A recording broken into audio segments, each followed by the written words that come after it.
Term insurance life insurance premium వేలు లక్షల్లో ఉంటుంది.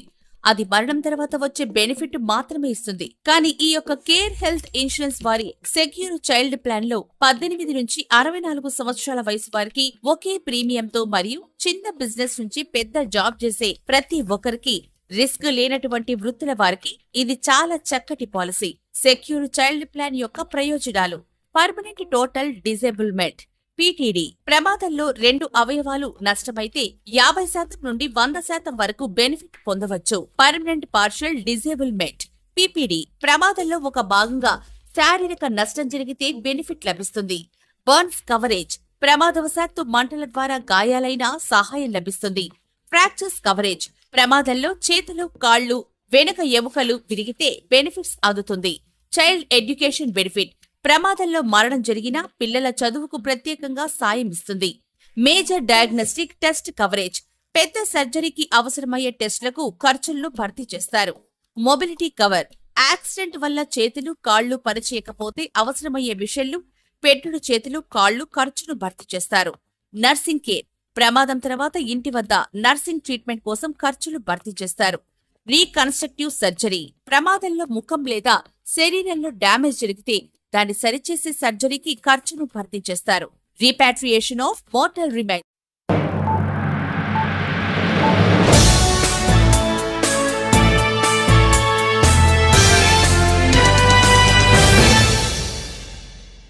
శ్రీనాథరెడ్డి మిట్టపల్లి యూట్యూబ్ ఛానల్ స్వాగతం. అందరికీ నమస్కారం. నేను మీ శ్రీనాథరెడ్డి మిట్టపల్లి. ఇవాళ ధరకు వచ్చి ఏప్రిల్ 18, 2026 సంవత్సరం. ఇవాళ ముఖ్యాంశాలకు వచ్చినట్లయితే, ఇరాన్ హార్ముజ్ జలసంధిని మేము పూర్తి స్థాయిలో ఓపెన్ చేస్తున్నాము అని చెప్పి 24 గంటలు గడవక ముందే మరోసారి దాన్ని క్లోజ్ చేస్తున్నట్లు ఇవాళ ప్రకటించింది. అమెరికా ఇరాన్కి సంబంధించినటువంటి ఎయిర్పోర్టులపై అన్నింటినీ కూడా దిగ్బంధం చేసింది కదా, దాని కారణంగా ఈ ఒప్పందం ఏదైతే ఉందో ఆ ఒప్పందాన్ని ఉల్లంఘించింది అమెరికా అని చెప్పేసి ఈ హార్ముజ్ జలసంధిని మళ్ళీ వీళ్ళు క్లోజ్ చేయడం జరిగింది, ఇరాన్కి సంబంధించిన వాళ్ళు. సో దీంతో మళ్ళీ ఉద్రిక్త పరిస్థితులు అయితే కనుక కొనసాగడానికి అవకాశాలు ఉంది. ఇదిలా ఉండగా హార్ముజ్ జలసంధి ద్వారా ప్రయాణం చేస్తున్నటువంటి మన భారతదేశానికి సంబంధించినటువంటి 2 నౌకలపైన ఆయిల్ తరలిస్తున్నటువంటి నౌకలు, అవి ఇంధనం తీసుకొస్తున్నటువంటి అవి నౌకలు. సో ఆ నౌకలపైన కాల్పులు అయితే కనుక జరపడం జరిగింది ఇరాన్. ఆ నౌకలు నడుపుతున్నట్టు ఒక నౌకకు సంబంధించినటువంటి క్యాప్టెన్ తెలియజేస్తున్నాడు, మీరు అనుమతిస్తేనే కదా మేము వెళ్తూ ఉంది, మరి ఎందుకు కాల్పులు జరుపుతున్నారు, లిస్టులో మా పేరు ఉంది కదా, మా పేరు ఉంది, అలాగే మీరు అనుమతి ఇచ్చారు వెళ్ళమని చెప్పి మరి ఎందుకు కాల్పులు జరుపుతున్నారని చెప్పేసి అంటూనే ఉన్నాడు. అయినా సరే వాళ్ళు కాల్పులు జరపడం జరిగింది. అదృష్టవశాత్తు ఈ కాల్పుల్లో ఆ షిప్లకు కానీ అలాగే మన సిబ్బందికి కానీ ఎలాంటి గాయాలు కానీ లేదు, ఎలాంటి నష్టం కానీ జరగలేదని చెప్పేసి అంటున్నారు. కాకపోతే ఆ షిప్లు మళ్ళీ వెనక్కి మళ్ళించి రివర్స్ వెళ్ళడం జరిగింది, ముందుకు రాకుండా వెనక్కి వెళ్ళిపోయాయి మళ్ళీ అవి. అయితే దీన్ని సీరియస్గా తీసుకున్నటువంటి మన కేంద్ర ప్రభుత్వం ఢిల్లీలో ఇరాన్కి సంబంధించినటువంటి రాయబారి ఎవరైతే ఉంటారో, అంబాసిడర్ ఎవరైతే ఉంటారో ఆయన పిలిపించి ఆయనకి సమన్లు జారీ చేయడం జరిగింది, వివరణ కోరారు. ఎందుకంటే చాలా సీరియస్ అయింది మన భారతదేశం. ఈ విధంగా మన షిప్ల పైన కాల్పులు జరపడం అంటే అది ఆషామాషి విషయం కాదు అది. సో దాంతో వివరణ అయితే కోరింది మన కేంద్ర ప్రభుత్వం. మరి దీని పరిణామాలు ఎలా ఉంటాయో మరి చూడాలి. ఎందుకంటే మన భారతదేశంతో శత్రుత్వం పెట్టుకోవడం అంటే మంచిది కాదు ఇరాన్కి. ఎందుకంటే ఇరాన్కి మనం ఎంతగానో సాయం అయితే అందించున్నాం. సాయం అందించుంటే అది పక్కన పెట్టినా సరే సాయం అనేటిది అందించిన తర్వాత దాన్ని మనం కోరుకోకూడదు, మళ్ళీ మనకు కావాలని చెప్పేసి. సో ఏదైనప్పటికీ అది ఓలకుండాలి ఆ కృతజ్ఞత అనేటువంటిది. సో దాన్ని మనం పక్కన పెట్టినా సరే ఇరాన్కి ఎక్కువ భాగం ఆహార పదార్థాలు అనేవి మన భారతదేశం నుంచే వాళ్ళకి తరలి వెళ్తూ ఉంటాయి. సో అలాంటిది మన భారతదేశంతో కానీ వాళ్ళకైనా శత్రుత్వం పెట్టుకున్నారనుకోండి, అది వాళ్ళకే నష్టం. సో దీనిపైన వివరణ అయితే కోరింది. అది ఏ కారణం చేత వాళ్ళు కాల్పులు జరపడం జరిగింది, ఉద్దేశపూర్వకంగానే జరిపారా లేదంటే పొరపాటున జరిగిందా ఏమిటి అనేటువంటిది దీనిపైన వివరణ అనేటువంటిది రేపటిలోపు రావడానికి అయితే అవకాశాలు అయితే కనిపిస్తున్నాయి. సో ఏదైనప్పటికీ దీన్ని చాలా సీరియస్గా తీసుకున్నది మన భారతదేశం. అయితే దీనిపైన ట్రంప్ కూడా స్పందించడం జరిగింది.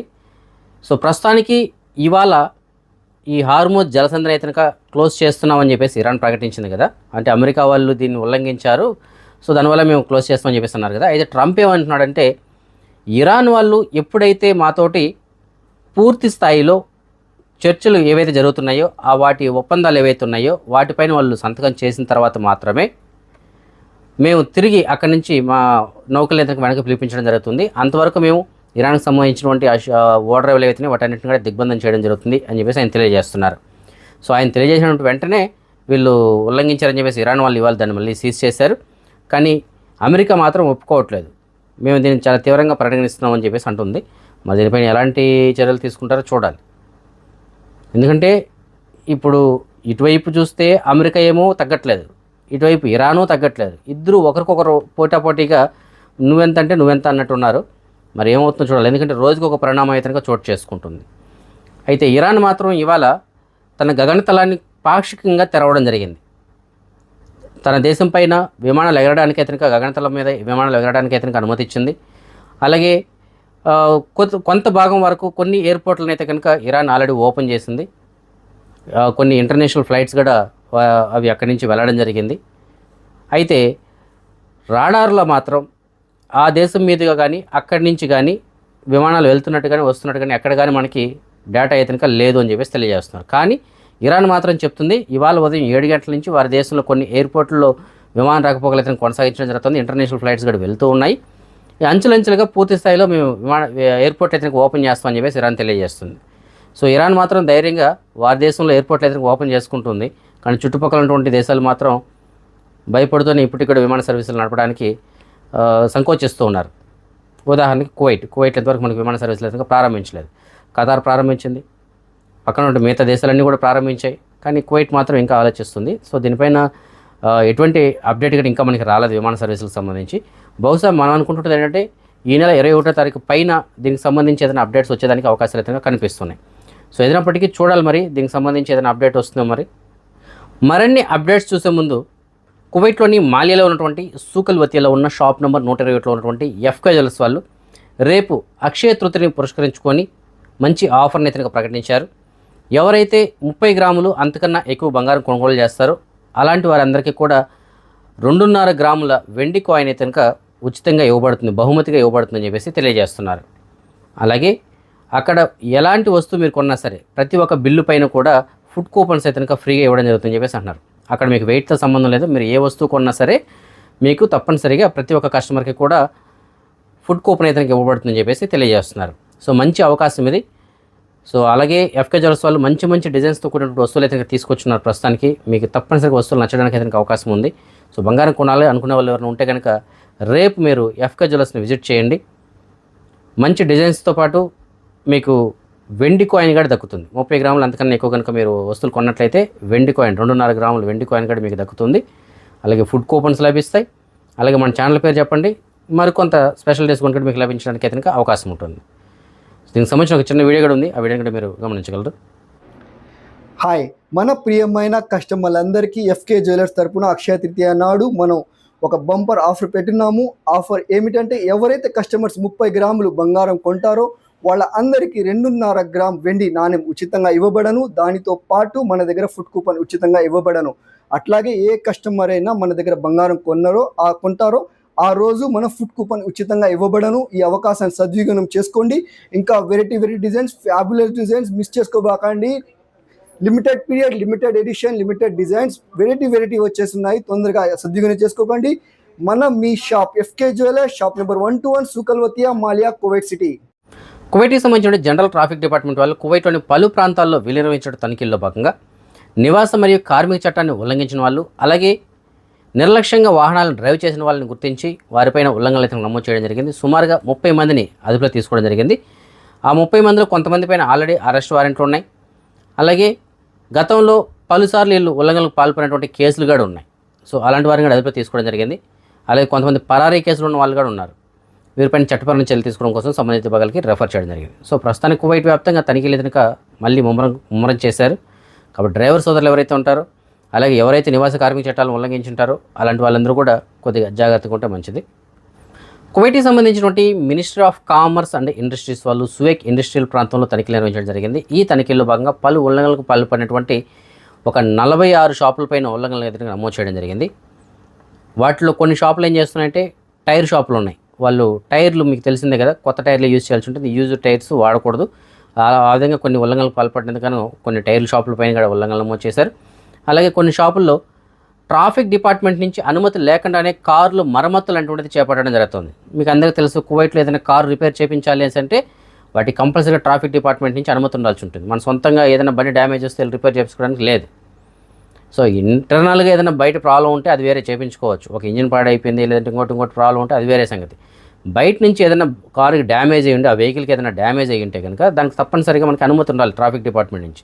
ఆ విధంగా అనుమతులు లేకపోయినా కొంతమంది ఆ కార్లు ఏదైనా రిపేర్ చేయడం జరుగుతుంది. సో ఆ కారణం చేత ఆ షాపులకి ఉల్లంఘనలు నమోదు చేసి నమోదు చేసినట్టు తెలియజేస్తున్నారు. సో ఈ విధంగా భారీగానే ఉల్లంఘనలు అయితే నమోదు చేశారు. కొంతమంది జరిమానాలు విధించడం జరిగింది. కొన్ని షాపులు కూడా క్లోజ్ చేసినట్లు తెలియజేస్తున్నారు. కువైట్కి సంబంధించినటువంటి PAFN అనగా public authority for food and nutrition department వాళ్ళు కువైట్లోని హవల్లీ ప్రాంతంలో తనిఖీలు నిర్వహించడం జరిగింది. ఈ తనిఖీల్లో భాగంగా ఒక 5 షాపులకి వీళ్ళు ఉల్లంఘనలుగా నమోదు చేసినట్లు తెలియజేస్తున్నారు. ముఖ్యంగా ఎందుకు అనేసి అంటే వాళ్ళు సరైనటువంటి శుభ్రతను పాటించకపోవడం అక్కడ. ఎందుకంటే ఆహారం తయారు చేసినటువంటి చోట చాలా హైజీనిక్గా ఉండాలి. సో అలాంటిది వాళ్ళు ఎలా పడితే అక్కడ ఆహారం తయారు చేయడం జరుగుతుంది. కొన్ని చోట్ల అయితే ఆహారం పాడైపోయినటువంటి ఆహారాన్ని కూడా యూజ్ చేయడం జరుగుతుంది. సో ఆ కారణం చేత వీళ్ళు ఉల్లంఘనలు అయితే నమోదు చేసినట్లు తెలియజేస్తున్నారు. కువైట్కి సంబంధించినటువంటి మినిస్టర్ ఆఫ్ ఎడ్యుకేషన్ వాళ్ళు తెలియజేస్తున్న సమాచారం మేరకు, అంటే విద్యా మంత్రిత్వ శాఖ వాళ్ళు తెలియజేస్తున్న సమాచారం మేరకు, కువైట్లో విద్యార్థుల యొక్క ఆరోగ్యం మరియు భద్రత ఈ రెండూ కూడా మాకు చాలా ఇంపార్టెంటు. ఆ కారణం చేతనే ప్రస్తుతానికి ఉన్నటువంటి ప్రాంతీయ ఉద్రిక్త పరిస్థితులు ఏవైతే ఉన్నాయో వీటిని దృష్టిలో పెట్టుకొని మేము పాఠశాలలు అయితే ఇంకా ఓపెన్ చేయట్లేదు, ఆన్లైన్ క్లాసెస్నే మేము ప్రస్తుతానికి కొనసాగించడం జరుగుతూ ఉంది, ఆన్లైన్ క్లాసెస్ జరుగుతాయని చెప్పేసి తెలియజేస్తున్నారు. అయితే ఒక 2 నెలల కాలంలో ఎగ్జామ్స్ అయితే ఇంకా రాబోతున్నాయి, దానిపైన కూడా మేము ఆలోచిస్తామని చెప్పేసి తెలియజేస్తుంది. సో ప్రస్తుతానికి మాత్రం పాఠశాలల పునఃప్రారంభం గురించి ఎలాంటి నిర్ణయం తీసుకోలేదు, ఆన్లైన్ క్లాసెస్ మాత్రమే కొనసాగుతాయని చెప్పేసి తెలియజేస్తుంది. అలాగే కువైట్లోని సబాహ్ అల్ అహ్మద్ సిటీ ఏదైతే ఉందో ఇక్కడ 7 పాఠశాలల నిర్మాణానికి కువైట్కి సంబంధించిన మినిస్టర్ ఆఫ్ ఎడ్యుకేషన్ వాళ్ళు అనుమతి ఇచ్చినట్లుగా తెలియజేస్తున్నారు. ఎందుకంటే వేగంగా అభివృద్ధి చెందుతున్నటువంటి ప్రాంతాల్లో సబాహ్ అల్ అహ్మద్లో ఉన్నటువంటి సిటీ ఏదైతే ఉందో అదొకటి. సో అక్కడ 7 పాఠశాలల నిర్మాణానికి వీళ్ళు అనుమతి ఇచ్చినట్లు తెలియజేస్తున్నారు. మన సబ్స్క్రైబర్ ఒకరు మనకి మెసేజ్ పెట్టారు, ఆయనకి వంట పని కావాలని చెప్పేసి అంటున్నారు. ఆయన సూన్ వీసా కలిగి ఉన్నారు, కువైట్లో 15 సంవత్సరాల అనుభవం అయితే ఇంకా కలిగి ఉన్నారు, ప్రస్తుతానికి కువైట్లోనే ఉన్నారు. ఎక్కడైనా హోటల్స్లో ఉదయం టిఫిన్ అలాగే మధ్యాహ్నం భోజనాలు బిర్యానీలు ఇలాంటి ఉంటాయి కదా, అలాంటి వాటిని కూడా మేము చేస్తానని చెప్పేసి అంటున్నారు. 15 సంవత్సరాల అనుభవం అయితే ఉందంటున్నారు వంట మాస్టర్గా. సో మీకు తెలిసిన చోట ఎక్కడైనా సరే సూన్ వీసా కలిగిన వాళ్ళకి వంట మాస్టర్గా వేకెన్సీ కనుకున్నట్లయితే మీకు నేను డిస్ప్లేలో ఆయన సంబంధించిన నెంబర్ ఇస్తాను, ఆ నెంబర్ కాల్ చేసి ఆయనకి సమాచారం అందించగలరు. అదే మనం ఈ మనీ ఎక్స్చేంజ్ విషయానికి వచ్చినట్లయితే ప్రస్తుతానికి ఒక కువైట్ ఇద్దరు మన భారతదేశ రూపీస్ సుమారుగా 301 రూపాయిగా ఉంది. బంగారం విషయానికి వచ్చినట్లయితే మాలియాలో ఉన్న సూకల్ వతియాలో ఉన్నటువంటి షాప్ నెంబర్ 121లో ఉన్నటువంటి FK జ్యువెలర్స్ వాళ్ళు మనకు అందించిన సమాచారం మేరకు 22 క్యారెట్ల బంగారం ప్రస్తుతానికి 1 గ్రామ్ ధర 44 దినార్ల 646 పిలుసుగా ఉంది. అదే 24 క్యారెట్ల బంగారం ఉండగా బిస్కెట్ రూపాయల బంగారం ప్రస్తుతానికి 1 గ్రామ్ ధర 48 దినార్ల 687 పిలుసుగా ఉంది. సో ఇవి ఫ్రెండ్స్ ప్రస్తుతం ఉంటే అప్డేట్స్. రేపు రాత్రి 9 గంటలకు వచ్చిన వీడియోలో మరిన్ని అప్డేట్స్ తెలుసుకుందాం. అందరికీ సెలవు, జై హింద్.